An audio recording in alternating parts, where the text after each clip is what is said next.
The meeting is now called to order. Roll call, Mr. Brown. All board members are present. Please stand for the Pledge of Allegiance.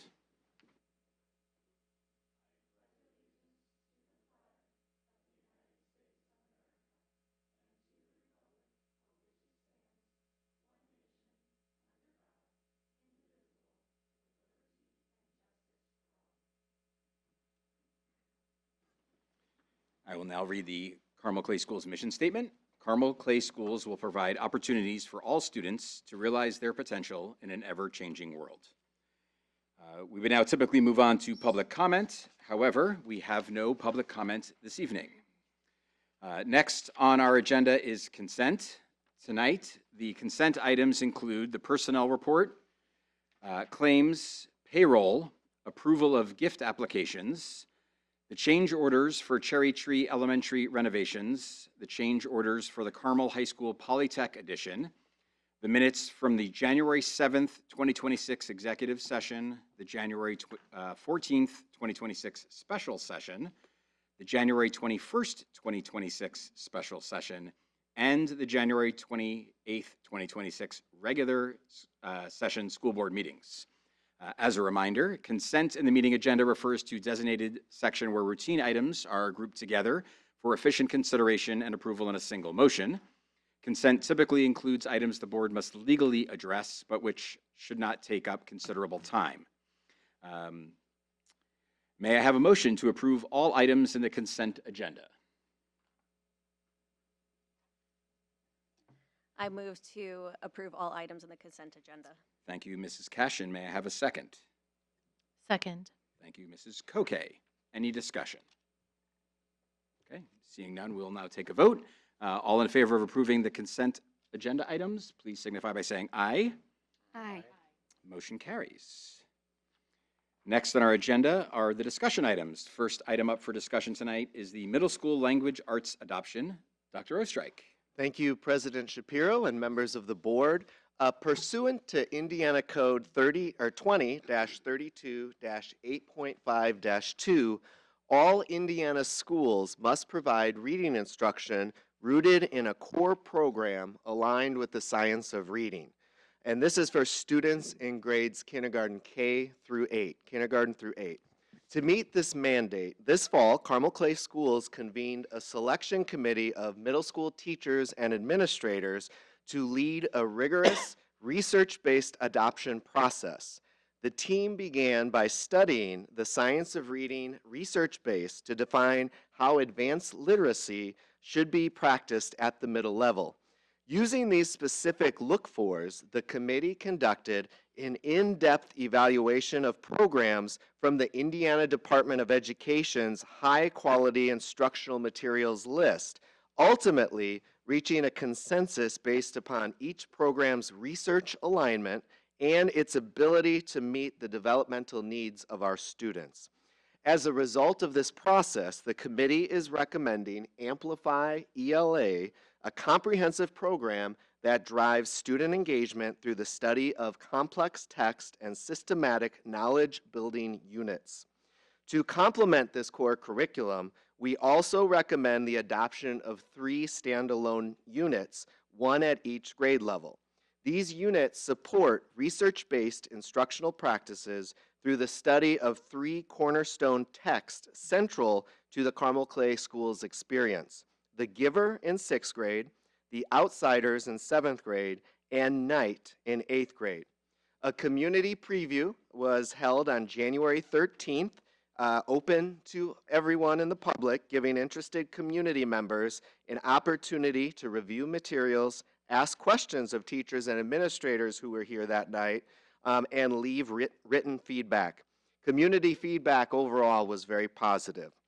Paired with our elementary adoption of Wit and Wisdom, the transition to Amplify ELA creates a cohesive, research-aligned instructional progression from kindergarten through 8th grade.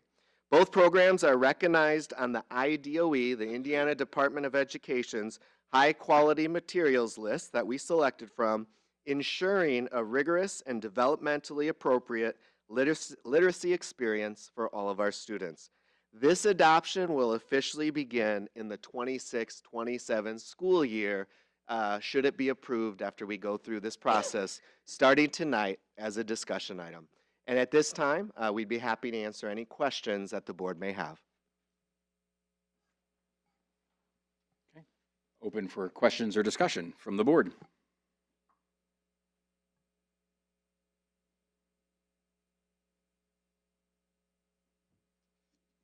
I'll make a comment. I was glad to see the Night on there as a nonfiction book that from a primary source, primary author that could accurately record history and present history from a firsthand perspective. So, and that's a controversial topic. It deals with the Holocaust.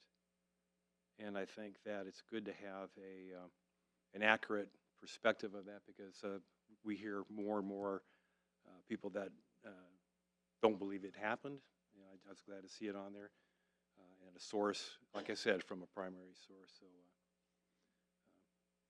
other than that, I like the books. Further comments? Ms. Cashin? A very basic question, I guess, but just trying to help those of us who've had middle schoolers who have read these books, which are all great because I parallel read with my kids. What is the difference between how those books were being implemented versus the new Amplify system? I guess what was it that made us choose that? Great question. At this time, I also have Miss Anna Arroyo with us, who's one of our directors of curriculum, and Ann was a part of the process throughout. So I am going to lean on her expertise tonight to answer your wonderful question. Thank you. Sure, hello.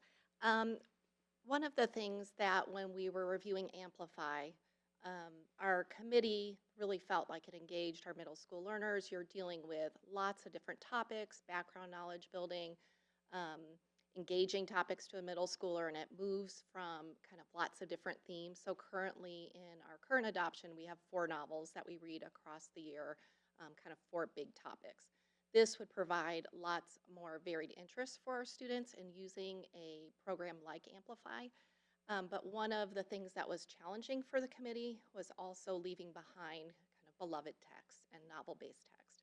So while the program does have for every grade level, as part of the program, 1 full-length novel and lots of other texts that are almost full-length or shorter excerpts or all different types of genres, it was a hard thing to let go of the novels for our teachers and knowing how important they are also to our students. And so in looking at those 3 texts, they're kind of part of the middle school canon for our students and for our teachers. They've been in Carmel Clay School's curriculum before I can even find evidence of them not being in our curriculum. They've been around forever. But what we did have at our fingertips was another resource, which are these units that would help take the novels that we've taught forever, but also give us some structure to how we teach them, and that was aligned to the practices of science of reading. So currently, all of our students get those experiences with those novels.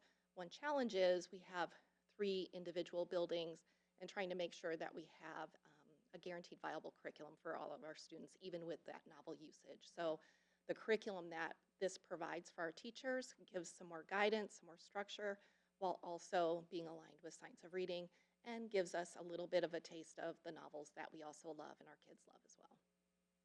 Yeah. Anybody else? Yeah, Mrs. Coquet.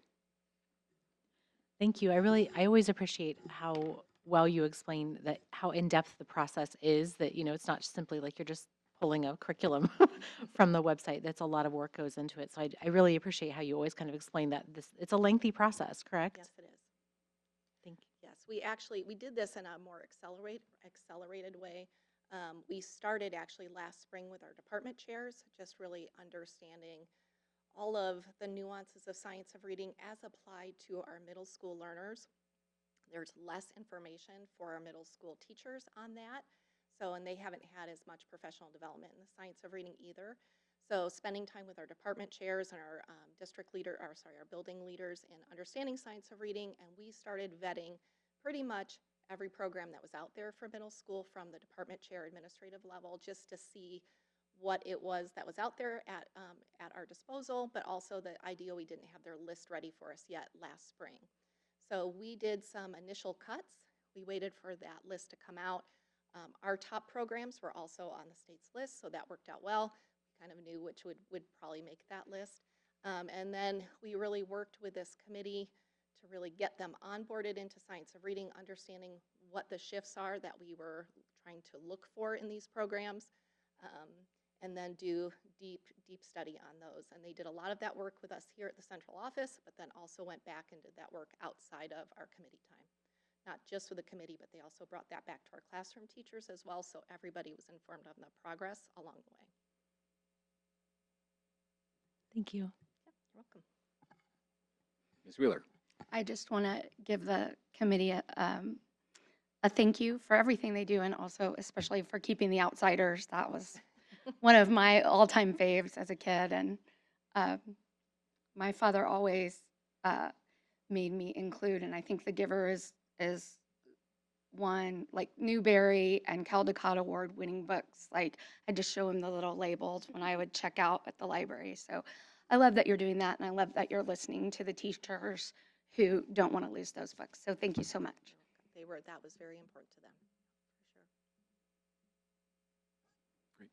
Thank you so much. I would just add, as Dr. Ostrike pointed out, and in providing the overview, that the community has the opportunity to participate in this process and show up for those feedback sessions. I didn't do it this time around, but I've done it in the past for other curriculum review, and it's a great way to sort of get a sense of what might be out there and what might be coming as we do this. And this is an ongoing process every year for different subject content that is coming into our schools. So just encourage people to pay attention and show up and be an active participant in the curriculum review. So thank you very much.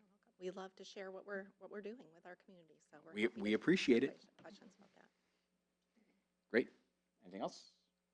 All right, great. Thank you. Okay, next discussion item, we have the second reading of bylaw 0167.3, public attendance and public comment at board meetings. Ms. Wheeler and Mrs. Cashin.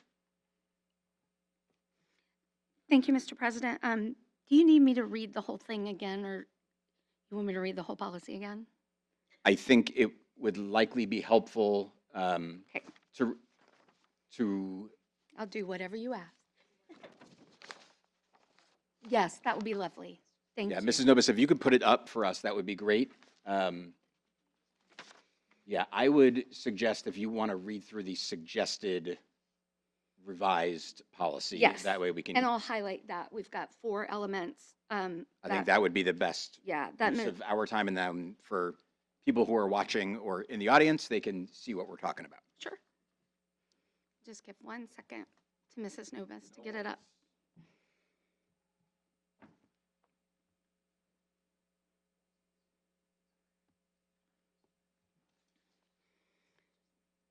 So I'm going to read the clean copy because it's a little bit easier to read, but keep the red lined up. So it begins with: the board recognizes the value of public comment on educational issues and the importance of allowing members of the public to express themselves on school corporation matters. Subject to the reasonable rules and registration process described herein, the board shall allow members of the public who are physically present at a public meeting to provide oral comments before the board takes final action on a topic, and so long as the subject of the public comment is related to an issue the board has the authority to address. The board may choose to allow public comment during an electronic meeting held during a declared emergency or local disaster. Members of the public are invited to observe and record board meetings. Except for public comments made as part of a public hearing required by state or federal statute, each individual wishing to speak during the public comment portion of a meeting must be, and here's the first change that we recommended, what we'll recommend that we do an a motion to amend on, was that the person must be in line to register in person with the executive secretary of the board or their designee upon arrival at the meeting at least 10 minutes prior. It was blank before. It used to be 15 minutes before the start of the meeting. So those are changes 1 and 2 from the original policy as introduced. Registration shall include showing a picture ID and completing the registration form with the speaker's name, address, status as a CCS parent or resident of Carmel, group affiliation, if any, and the topic to be addressed. Public comment shall be guided by the following rules. A, individuals who have residency within the boundaries of the school corporation and/or who have children enrolled in the school corporation will be given first priority to address the school board. B, participants must be recognized by the presiding officer and must preface their comments with an announcement of their name, their group affiliation, if applicable. C, the presiding officer shall set a limit on the duration of each participant's comments to not exceed 3 minutes in length. Speakers may not yield their time to another speaker. D, the total amount of time designated for public comment is 30 minutes. If the 30 minutes are exhausted but a large number of registered individuals have yet to speak, the board may extend the public comment period, and then here's the third and fourth recommended amendments, reduce the duration of each participant's comments, or make other adjustments for that meeting to accommodate all registered speakers. E, boisterous or uncivil conduct will not be permitted, nor will any defamatory remarks be tolerated. F, comments shall be directed to the board. No person may address or question individual board members. G, as a general matter, the school board will not act on or respond to questions or comments made during public comment, but will take them under advisement. H, any materials for the board shall be presented to the executive secretary prior to the start of the meeting. I, large groups must identify a spokesperson who will speak on behalf of the group. When a public hearing is required by federal or state statute, the above rules apply except for the advanced registration of the speakers. The following must be observed during board meetings. A, no obstructions are created between the board and the audience. Audience members holding large signs must stand in the back of the room. B, signs may not contain profanity, lewd, or patently offensive language, threats, or references to violence, alcohol, drugs, or weapons. C, signs may not be affixed to school property. D, no interviews are conducted during the board meeting. E, no commentary or disruptions will be permitted from the audience that would distract either the board or other members of the audience. Nothing in this policy prohibits the board from taking reasonable steps to maintain order in a meeting, including the removal of any person who is willfully disruptive to the meeting. Members of the public may not approach the dais unless invited by the presiding officer. Persons attending board meetings must adhere to the guidelines set forth in Policy 9600. Any members of the audience who is any member or members of the audience who is disruptive will be given a warning. If the disruptive activity continues, the audience member will be asked to leave the meeting. A pattern of disruptive behavior at board meetings will be addressed using measures outlined in Policy 9600. The presiding officer may A, interrupt, warn, or terminate a person's statement if the statement is too lengthy, a personal attack against a student, employee, or school official, harassing, obscene, or irrelevant, request any individual to leave the meeting when that person does not observe reasonable decorum. B, request the assistance of law enforcement officers in the removal of a disorderly person if that person's conduct interferes with the orderly progress of the meeting. And C, call for a recess or adjournment to another time when the lack of public decorum so interferes with the orderly conduct of the meeting as to warrant such action. Thank you, Ms. Wheeler. Open for discussion, comments, or questions. Ms. Goke. I just wanted to comment on what I think all of us had touched on in the last meeting, and that was sort of the length of time that we have for public comment, that typically we are going to keep it to 30 minutes for 3 minutes for each person, but if we need to, we can extend that or change timing or things, and I like that ability to kind of make that adjustment as we need to for certain topics.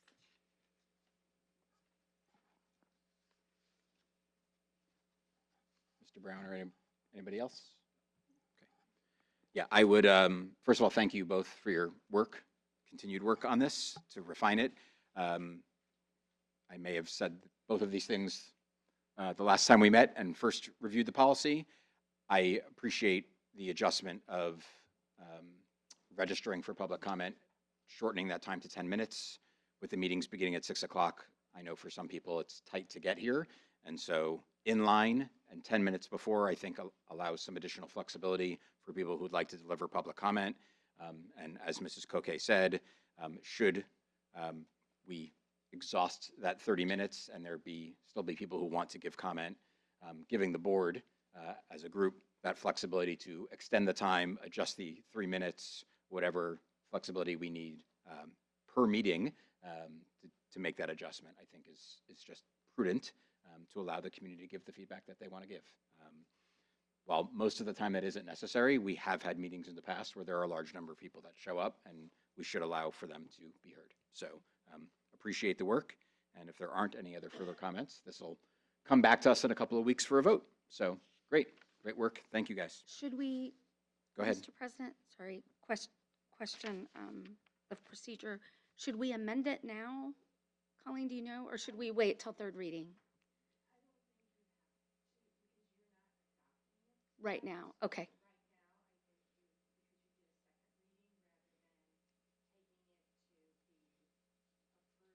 Okay. At the third reading. Thank you. So just procedurally, then next meeting, we would bring the amended version and just vote on that, correct?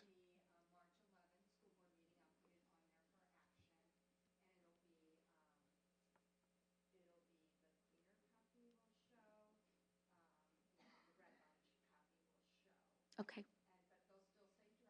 Right. Perfect. Thank you for the clarification. Thank you, Mrs. Novus. Okay, wonderful. Next on the agenda are reports. First report is Staff and Student Services Report. Dr. Herrera.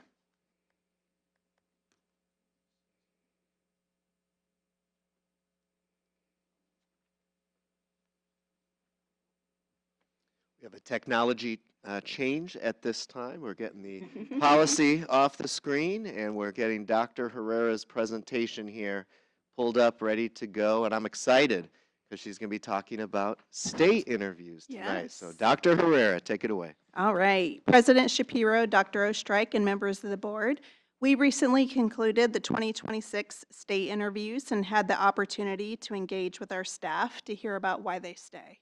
Tonight, I'm going to share insights from our state interviews, highlight what motivates our staff to stay, and share identified areas where we can continue to improve based on this feedback.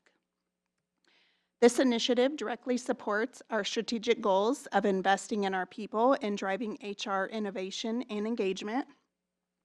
The key initiative it supports is to continue implementing and expanding state interviews to monitor employee satisfaction and improve retention.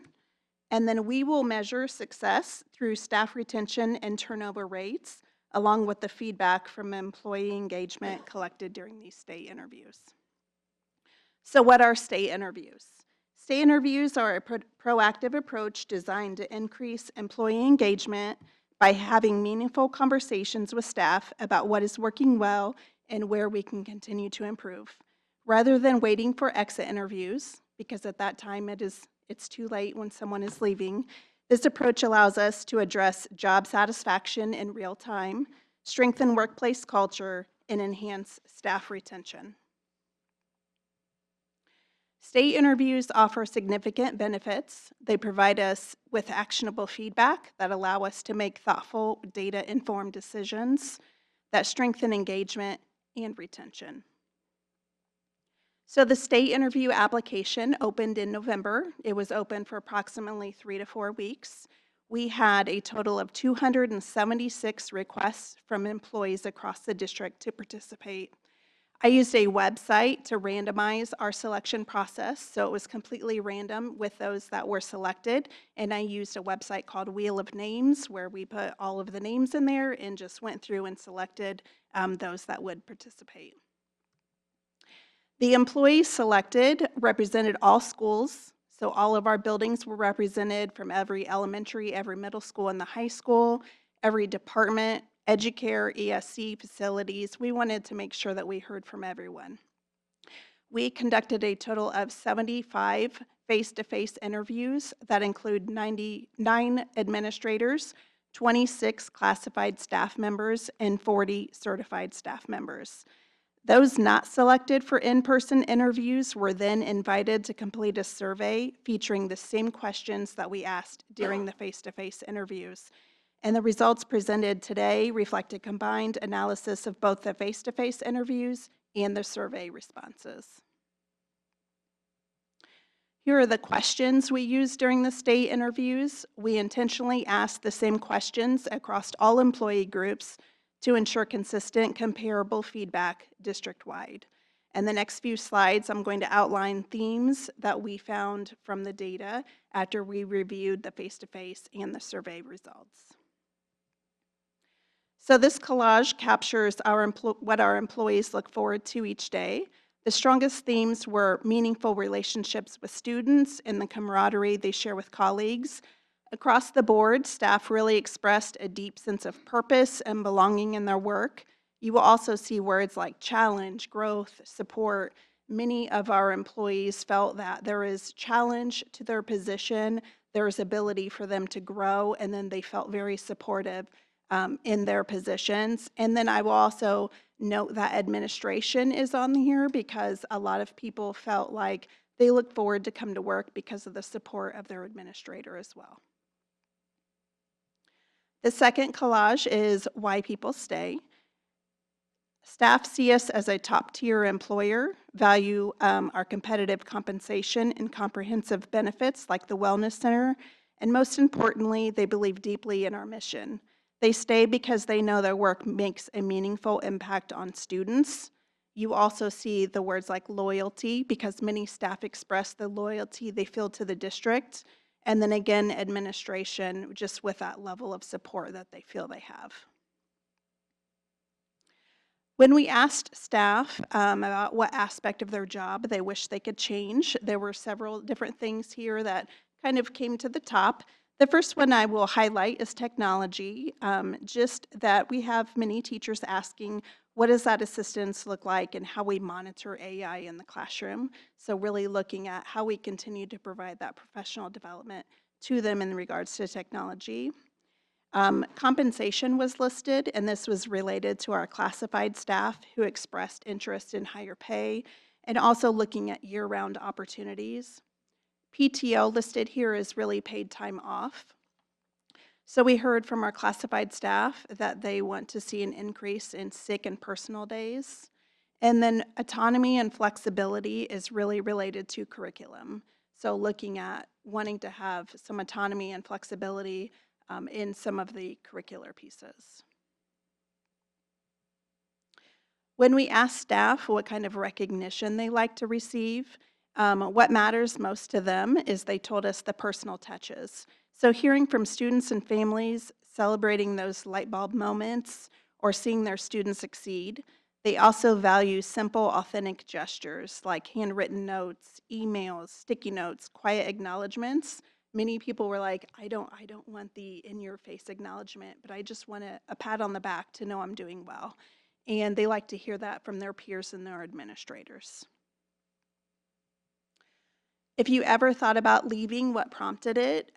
We had several employees tell us, you know what, this has really never crossed my mind. I really love working here. But when we analyzed the data from those that did respond, the top three themes that really came to light were work-life balance, compensation, and capacity. In looking at work-life balance, many expressed the challenge of balancing the demands of the job with personal responsibilities. So again, that work-life balance of, kind of figuring that out. When it comes to compensation, staff highlighted the importance of paid breaks and increased wages for hourly employees. And then with capacity, really looking at how do we identify, our teachers felt the need for a stronger support system in areas of behavior support, accountability structures, and classroom management. So really looking at how do we build that capacity within our teachers to help best support our students. So that's what I mean by capacity in that area. When we look at how can I make your job experience better? I think when we were in our interviews, I think some people were kind of taken aback, like, wow, you're really asking me this question. Like, I've never really thought about this before. There were 4 main themes that kind of rose to the top. But again, we did have many people that were, just shared with us. They really didn't have anything to share in this area. But one of the things that did come to light were retention rewards. So we heard from staff, over and over again, what about retention rewards? I've been here for 10 years or 15 years or 20 years. What type of compensation or paid time off can I get in regards to why I stay? We heard from our classified staff, again, the increase in their paid time off. When it comes to support, there was a theme that came out in the data of streamlining meetings with a clear purpose. So this would be at the building level. And then we had staff that would like to see more clerical support to assist with meeting timelines for those mandatory reports that they have to complete. And then district-wide communication, we had staff request to see legislative updates, and then also communication, just showcasing the success of what we are doing across the district, so being able to see that. During the time that we were conducting state interviews, we did all of these during the month of January, even though we also had a few snow days in there as well. I had the opportunity to go on WHJE and In the Know with Dr. O, and we had the opportunity to interview Liz Thiel, who is a 5th grade teacher at Carmel Elementary, and she has been with us since 1995.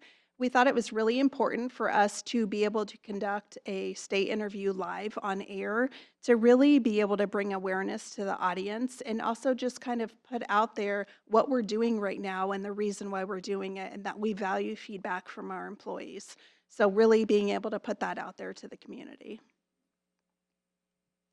So overall, staff highlighted several positives, starting with our benefits. So looking at the wellness center, the fitness club, Educare, so all of those things that they just really enjoy as a benefit of their employment. They also brought up supportive and effective leadership, so as a reason for why they stay, why they feel supportive. Supportive work environment, really that teaming approach, working with colleagues, and just that sense of community within their buildings. They highlighted the high level of resources we're able to provide our students and our staff as well, and just, again, making it just a well-balanced place that they feel supported and that they work. When we look at areas for growth, those included communication. So looking at district-wide communication we provide, but also transparency with decision making. And then when it comes to support, looking at how we provide support, so kind of reviewing the supports we provide students and staff in the classroom. And then again with technology, looking out at the rollout of new initiatives. So what does that professional development look like? Or what are our teachers requesting in for example, the AI? So just looking at how we can continue to support them in that way. So we have analyzed the data and identified themes from this data, and we continue to celebrate the successes that we have. Overall, these are so positive, even though this is voluntary and our employees are signing up to speak with us. They feel value, they feel heard, and they feel seen, and I think that's really important. Because when we sit down and we're going out to the buildings to meet with them and talk to them and let them know that we want to hear what they have to say, they find a lot of value in that. And so it is just a very positive experience, even when they're telling us feedback of, I wish things could go this way or that way. And just they find value in that, just being heard. From here, I will be sharing the findings with leadership. That's both district leadership and building leaders. And then I will follow up with individual buildings and departments. And with that, we have time for questions.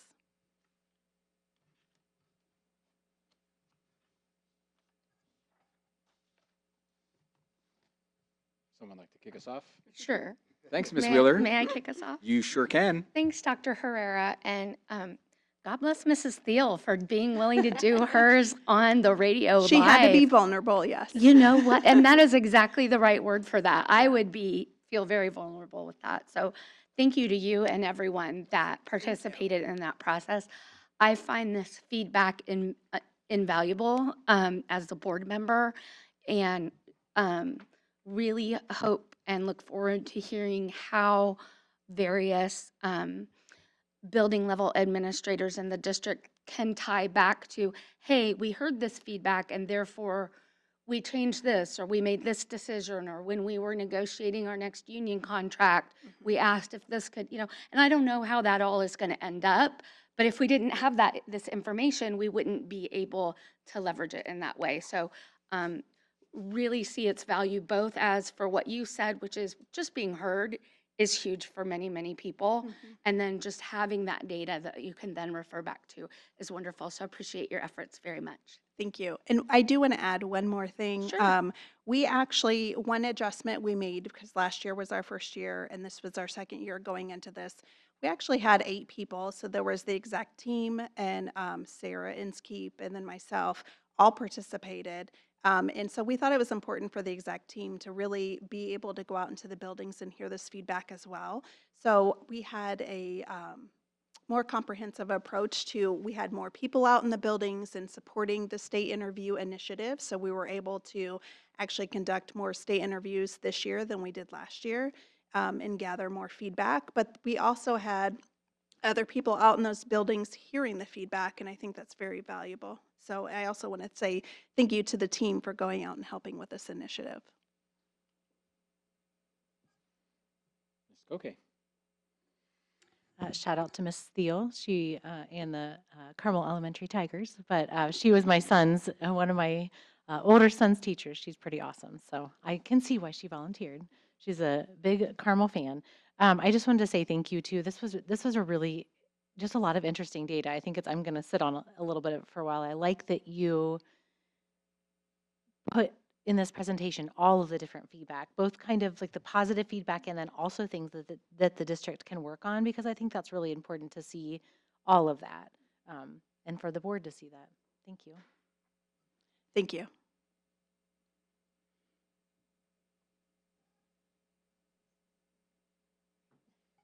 It's okay. Thank you, and I think it's important to have a communication channel with employees, and listening for improvement opportunities too is always, I think, an important thing. And how can we get better? And so I think it's good. It's a good process. Thank you. Thank you. Just 2 things I jotted down. Just one is curiosity. The visuals you used on the questions, were those word bubbles? So were they the larger words were more prominent, or were they just done by? I think it's kind of randomized. Okay. So I would come up with top 10 words, put them in there, and then they just kind of randomized Okay. it. Because I know sometimes when you do an actual Right. word bubble, right, the Yeah. most prominent answer is the Yeah. largest. So I didn't know if that was the case here. As part of your ongoing analysis, I know this just wrapped up. Are you planning to do some compare and contrast from last year to this year and see what that looks like? Yeah, I think that's really important. I already started with just looking at numbers, looking at how many people chose to participate and, how many, we were able to do more state interviews this year. But next, I'm going to dig into the comparisons of the different questions and see what kind of feedback we're getting. Great. I mean, I think it's incredibly valuable information. I think it's great the district is willing to do this, both not just to hear the positive, but obviously the constructive feedback is just as important, if not more so. But it's also only useful if we're willing to do something about it. Right. We can collect the data, but if we're not willing to take action on it, it's just a bunch of data. And so the ability then to look at last year's, see what the responses were, what are the other responses the same this year? Has the needle moved in one direction or the other? And then again, it's still new-ish, but what does that trend line start to look like? So it's great work. I love that we're doing it. So thank you and the team for doing it, and look forward to seeing how it continues to evolve. Thank you. I just wanted to add that I was excited because several of the constructive feedback items tie directly into our strategic plan. So when we talk about compensation and PTO, one of our strategic plan goals is to provide a comprehensive compensation review for our classified staff. And so we have that planned in the future. So that was one item that tied in directly very nicely with this. So that was good to hear that. Great. Thank you again, Dr. Herrera. Next on the agenda is our monthly financial update. Mr. McMichael.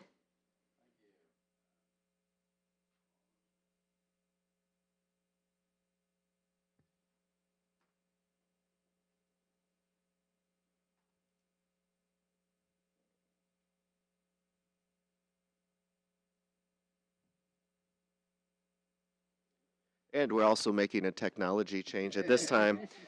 While we do that, I just want to give a special recognition to a couple people in the audience tonight. Ms. Sade Watson, assistant principal at Carmel High School, is here. She's working on her PhD, and part of her program, she has to attend a board meeting. So I recently met with Ms. Watson, and we talked about, she interviewed me, and has a lot of assignments for work, and we're going to take good care of her and make sure she's ready to go and get that doctorate. And additionally, I want to recognize Mr. Weston Hansen, who is in the audience. He's also he's a teacher at Carmel High School, but he's working on his EDS, and he's doing an internship at this time with Mr. David Woodward. So thank you both for furthering your education, and we're really happy that you're here tonight. So thank you. Now we're ready. Okay, so the financial update is directly addresses one of our strategic goals, which is budget transparency and stewardship. With regard to the operations and resource management, it's directly linked to budget reports and alignment to strategic goals and referendum transparency, and also the monthly financial updating. It's also the key initiative is to continue to uphold and strong financial responsibility and transparent operations, which we believe does result in maintaining the public's trust. So with that, I'll start with the education fund, the operating fund, and the rainy day fund, and just go straight to the ending cash balance. And so you can see the comparison. We're down about 1.2 million as compared to a year ago this time, and that's sometimes that's not reflective of what's going on, but in this case it is, because sometimes from one year to the next you can have, your expenditures don't align perfectly. But in this fund, with 96%, these funds in total, with 96% of it at salary and benefits that's paid very regularly every 2 weeks, it is somewhat comparable. And so you've heard before earlier when we, in the fall when we're presenting budgets and so forth, that we are, with everything that's going on with financing for a variety of reasons, we are experiencing a bit of a deficit. It's we fully intend to manage that as we move forward, but this is reflecting that.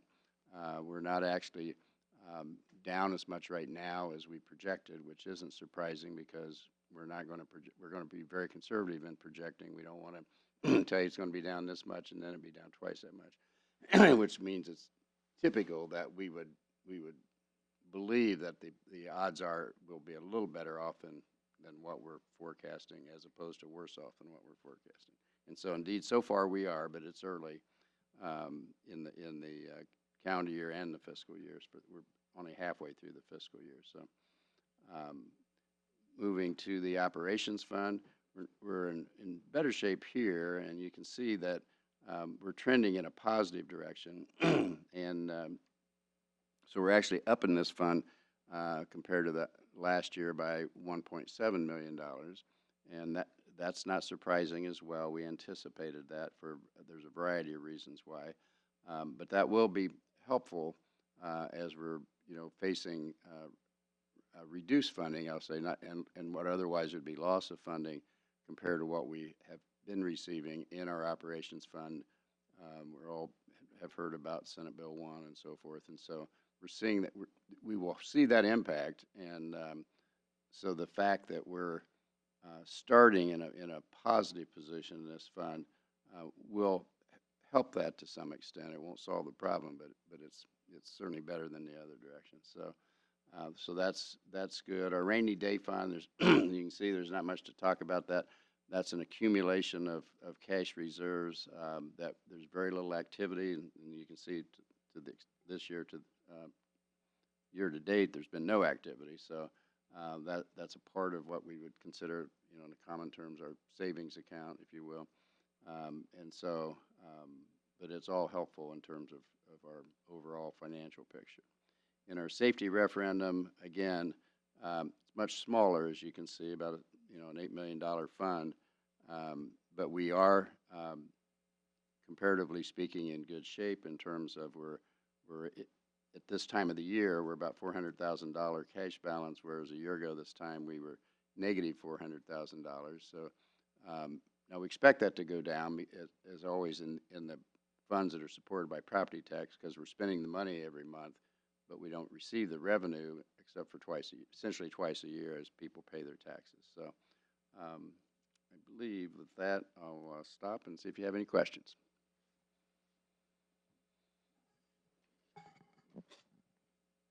Questions or comments? Yeah, just a question. I know we'll be taking a look somewhere next month, maybe on the budgets and your projections, and maybe you could talk a little bit more about when that might be coming up. Are you referring to the referendum discussion or just No. general I'm budgets? just saying the overall, we're with the SCA 1 going in, that in the enrollment down a bit, that we're going to have a budget challenge, and that you're going to take some actions and give us some thoughts on what you might do to get us back on track. Is there? Yeah, I'm not anticipating in the near future giving a presentation where we're reacting in the sense of, I'll just say what we're going to cut or recommend to cut. I don't intend to do that. What I do plan on doing is, and we've been doing, is we're assessing the impact of the current legislation and the current status of funding, and that will be incorporated into our conversations as we talk about referendums. We know that our safety referendum, we will either have to have it renewed or because it expires in 27, and with the newest legislation, we either have to renew it in 26 or we'd be without it in 27. And so I'm sure we won't plan to do that. So we will be having conversations, as you know, relative to our referendum, and of course, in that conversation will be there will no doubt be a reflection of the current state of affairs relative to revenue and Senate Bill 1 and the state funding and that whole piece. So in that sense, it'll be incorporated into that larger conversation, which we don't have a specific schedule yet, but we're just met on that today again, and so it will be certainly in the early spring that we'll begin to have conversation, including with the board as we move along toward the election, toward the November election, really. So you think we can pretty well manage through? Because I think I recall there's a projected to be a $2.9 million challenge this year. Well, in the budget presentation, it would come out that by the end of 26, not the beginning, with the numbers that we presented, it resulted in about a $2 million deficit. So to answer your question, we can manage it to, we have, that's why we have reserves, so that, we don't immediately, go over the cliff if something unexpected happens or if new legislation is passed. So that's a good example of why we have cash balance, and we'd like to increase it actually from where it's at now.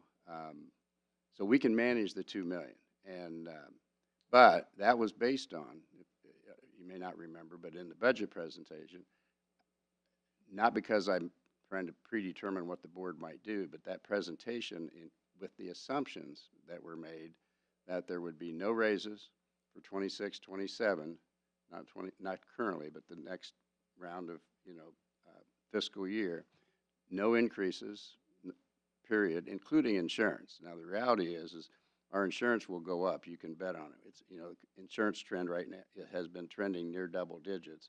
So the likelihood that we won't need to raise premium is slim to none. So if that was the outcome, you will hear from employees who say, my insurance went up X amount, and you've heard it in the media recently, in other places.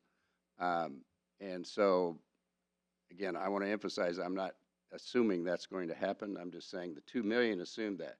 If we had, which is also why we gave a one-year contract this year, which for us is not typical. We've typically given 2, but the message was we need to talk more before we go into year 2 because if we just move ahead, what has been kind of normal or typical, that 2 million will soon turn into many million, several million more than that. And so those are the kind of discussions that we'll be discussing. And because something will have to give. We'll either have to have more money or less staff, or spend less. And kind of like at home, except we know that what we're spending is supporting an educational program. And so that leads to conversation about what do you want to give up? And I don't know about you, but I don't want to give up anything, because I think we're doing a great job of educating children. I think our community has told us that. So those are the kind of, but not everybody would agree with me. So those are the kind of difficult discussions that we'll have going forward. The same as we talk about people want salary increases. We have lots of money, so I never would tell you that we can't give a 20% raise. We just can't give it to as many people. Or we have to take it away from somebody to give it to somebody else. So the concept is easy, but doing it is extremely difficult.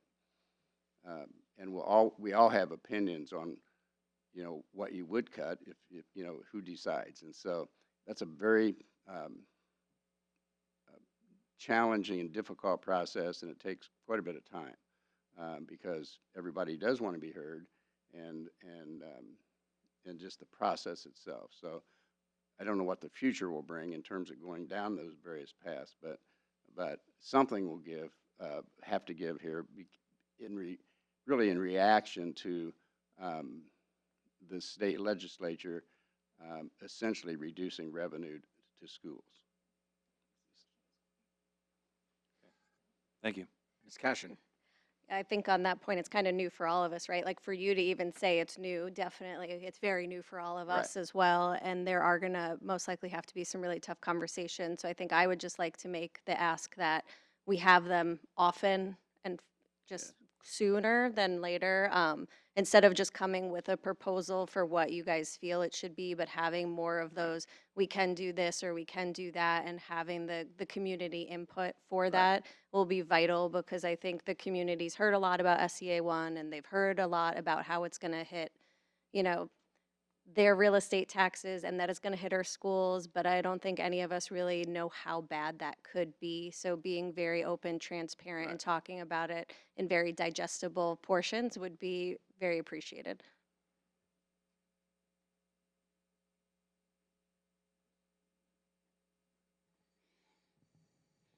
Thanks, Roger. I echo what Mrs. Cashin said, and also would be interested to know, and this is like a longer term thing, not something I need an answer to right now, but I had heard, I think it was from ISTA, but I'm not going to cite them as a source because I'm not 100% sure, that if we went back and looked at 2014 when they first started restructuring how schools get paid, essentially, that cut, if we had kept going as we had always traditionally been funded, that cut was 45 to 50% of our revenues. I have no idea if that's true or not, but I'd be interested to know if things had gone the way they'd always gone, what is the true revenue gap, not just from SEA 1, but from all the ways our legislature has changed our funding. I think that's important to know, particularly because we'll get questions, as we always do, and this is a valid question from our community, of what have you done to tighten your belt? And I think we've done lots to tighten our belt, and it does get to a point where if your home income is cut by 45 or 50%, I can only go to Aldi's and cut off Netflix and do so many things before it becomes unmanageable. So my ask is that I better understand, and the board better understand, what is the total deficit from everything that's been done in the last 10 or 15 years versus just SEA 1, which is just a part of a larger scheme, in my opinion, to strangle public schools. You're absolutely right. That's just one of the larger, most recent negative events from a funding standpoint. And so, it started about 2010 when the legislature elected to begin funding schools. 100% was state revenue, still all tax dollars, by the way. It's just property, or it's sales tax and income tax. And from that point, the year after that is when we had our first referendum, um, because that immediately caused millions of dollars of less funding. And the following 6 years, we received less per pupil, dollars, not percentages, less dollars per pupil for the next 6 years as compared to the year prior to that change. Thus, we became a referendum state, and fortunately for Carmel and our community, they supported giving us additional revenue to offset the inadequate funding, really, inadequate to maintain the services that we're delivering. And sometimes tightening a belt is just code for what are you wasting money on. What we really do is decide whether, you still have to get to less spending, and when, the vast majority of the spending should, as you could imagine, is for educators to teach children. There's only, supply budgets aren't going to do it, travel budgets aren't going to do it. And so when you're talking about millions of dollars. So I won't get into all that, but that's the kind of information that we will, and have already to some extent, but we will present that. I was thinking of a little bit different way in terms of the more recent things, but you're absolutely correct. There's been first there was that change, and we've had supplemental funding ever since then, as you know, and it's increased, from the original for reasons that because more money was kind of taken out of the pot and not given to traditional public schools, and now more recently. That happened in a significant way again, and I'll use the universal vouchers as an example. So that's part of the information, but as you said, it's a longer conversation. But it might be striking to people, kind of where we were versus where we're at, and in terms of that overall funding. Thanks, I appreciate it. Thanks for the information, Mr. McMichael. I think this is a good and very complex conversation. And I appreciate the board's feedback and would agree that I think it's important as we approach developing, and we've said this, I think, before, but I think it bears repeating, as we approach the next budget cycle, that we consider looking at it and going through the process a little bit differently because of how complex it is. Yes. And taking it in smaller bite-sized pieces, both for our understanding and betterment, but also for the communities, and allowing them the opportunity to really understand how difficult this will be, but also to give them the in-depth understanding of what really goes into building the process, because of all of these factors. And I think Ms. Wheeler brought up an excellent point to maybe for the first time in a long time ensure that it's put into the proper context, and that historical context is super important as we build the budget, to really understand what started in 2010 and what's happened over the last 16 years in terms of funding, and how that shift has occurred, has impacted every public school in the state. And as you just pointed out a moment ago, the last couple of years in particular, some other changes have drastically changed what it looks like. So more to come. So Yes. Thank you, Mr. McMichael. Thank you. Next on our agenda is our legislative update. Mrs. Koke. Thank you. I was sort of working here to see as things were changing, even as we got here this evening, things were being voted on. Last Tuesday, February 17th, President Shapiro and I attended the Indiana School Board Association State House Day downtown. And so we got a lot of valuable information on the education-related legislation. And this year it was interesting. This is a short year for those of you, just to kind of educate the public. So the legislature has a short session that is a non-budget session. That is this year. Next year will be the budget session. So it's a longer session from January to April. Typically this session supposed to end tomorrow, Friday. Nothing's scheduled Friday yet, but There's things scheduled for tomorrow. So they're supposed to end by Friday unless they extend it. But for a short session, of the 753 bills initially filed, 35 are active and have, at least as of last week, had something to do with education. So they have been busy downtown. The ones I wanted to highlight, one this just passed this evening while we were here, is Senate Bill 76, titled Immigration Matters. That did pass.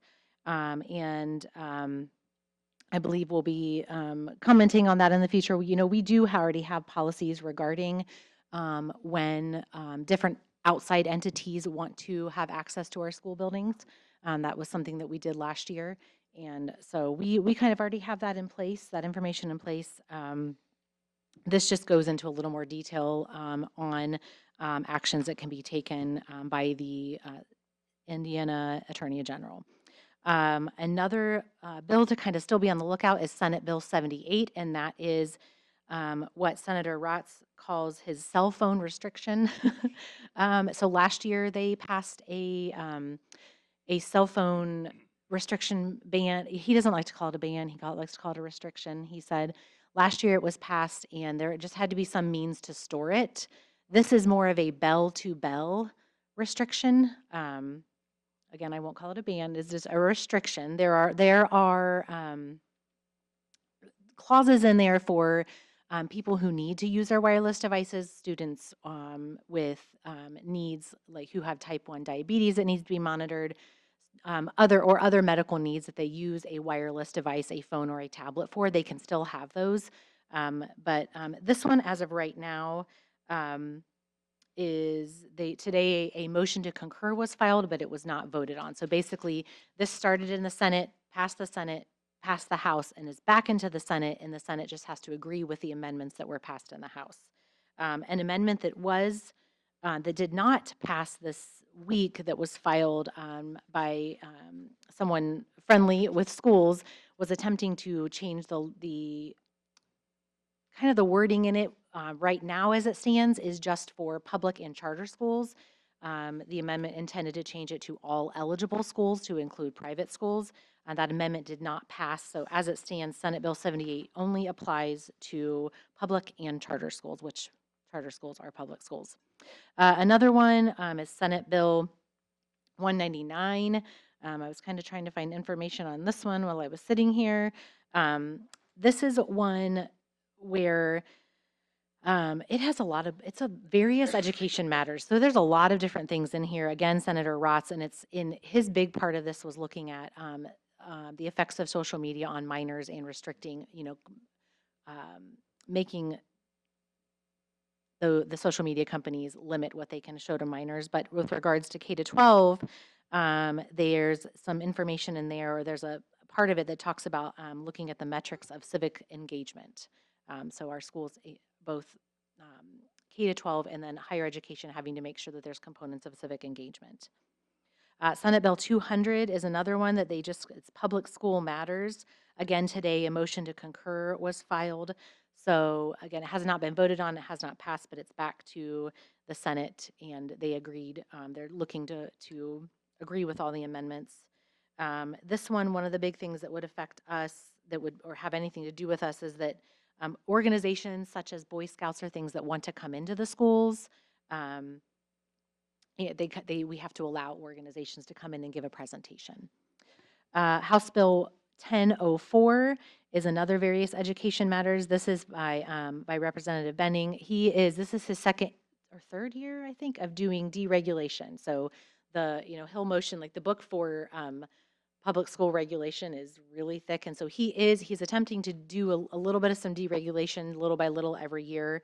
It is currently in committee and will be heard tomorrow at 10:30. One of the points, as a parent of a child with a heart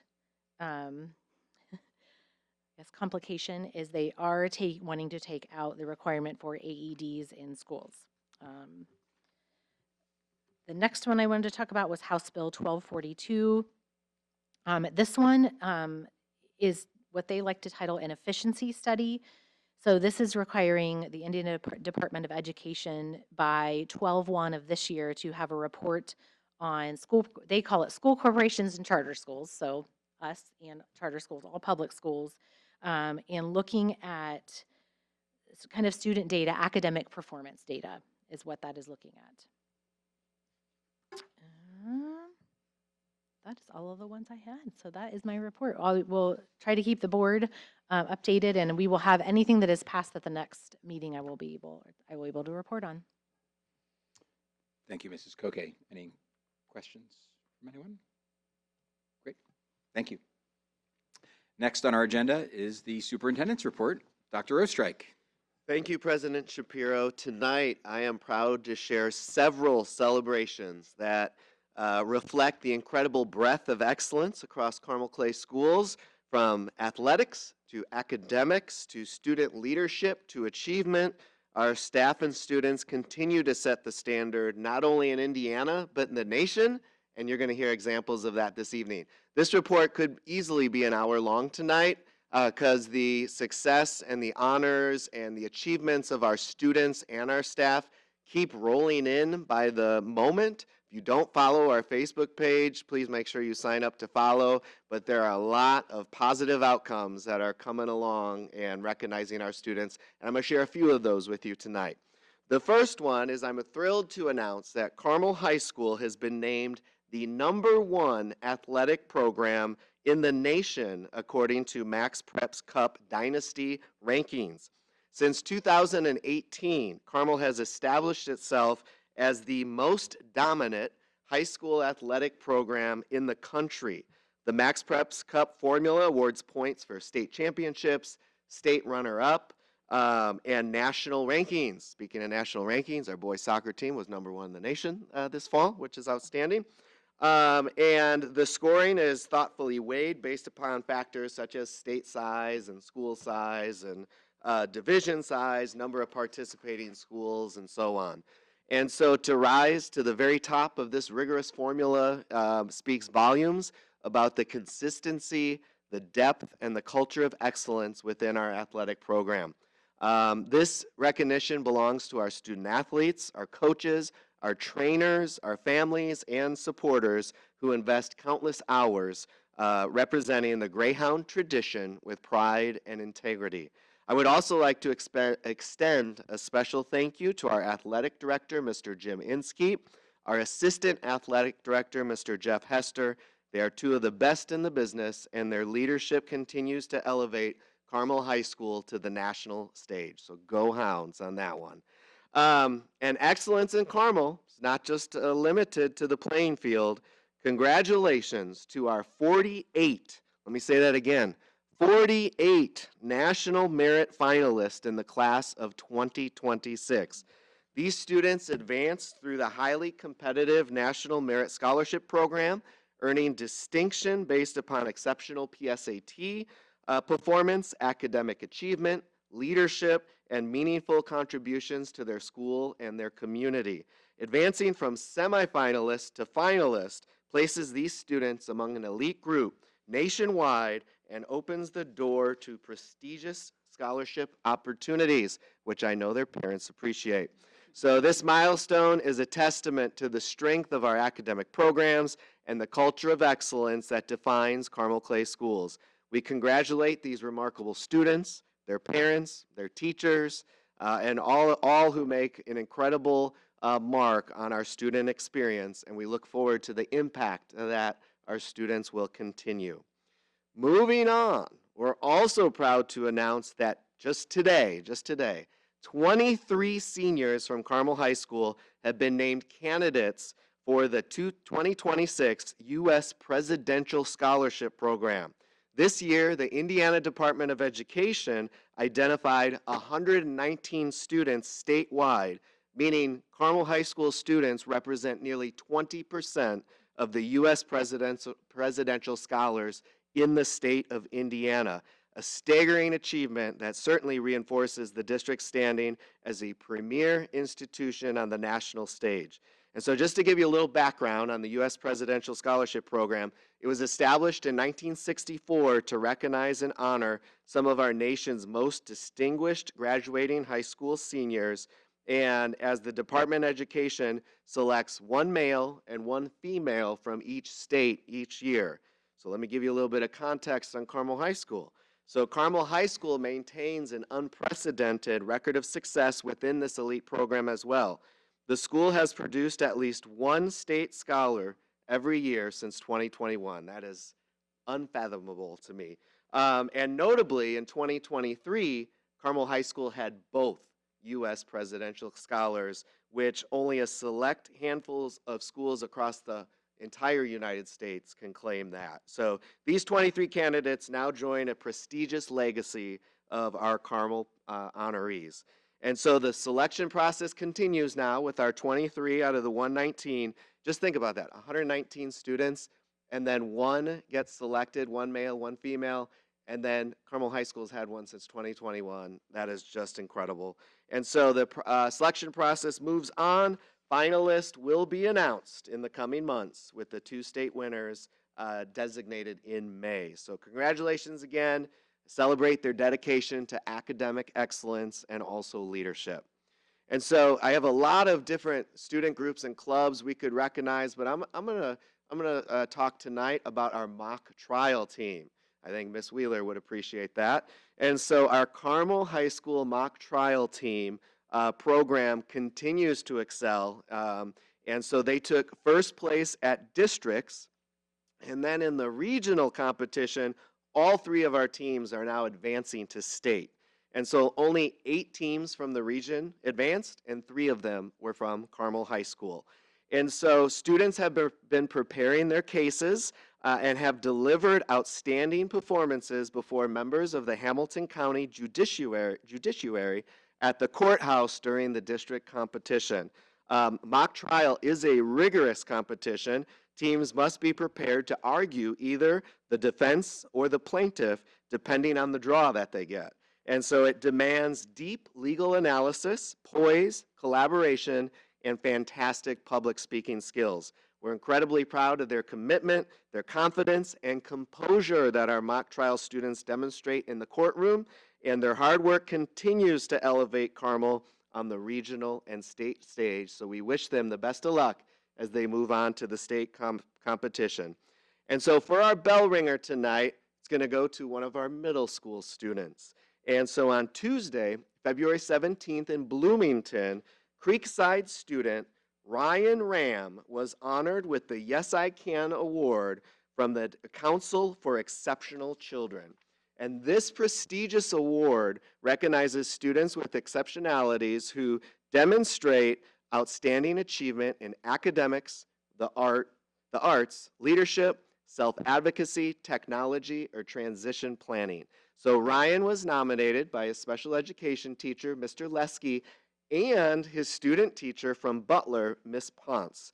And because of this recognition, Ryan will now represent Indiana at the National Yes I Can Award, which will be announced later this year. So Ryan's achievement reflects the power of perseverance, advocacy, and belief in students' limitless potential. We are incredibly proud of him and grateful to the educators who walk alongside our students every day. And so as I reflect on all of these recognitions, and I could go on for a while tonight, but I'm going to recognize these.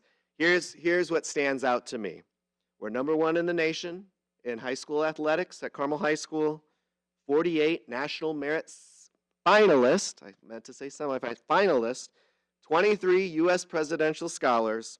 We're producing district and regional champion mock trial teams, and perhaps state champion mock trial teams, and we are celebrating excellence through statewide and national recognition.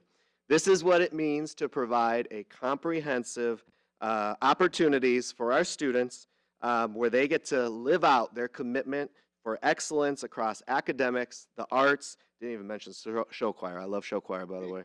The arts, athletics, leadership, and service. Thank you to our students, our families, and our community for continuing to make Carmel Clay Schools a place where together we achieve.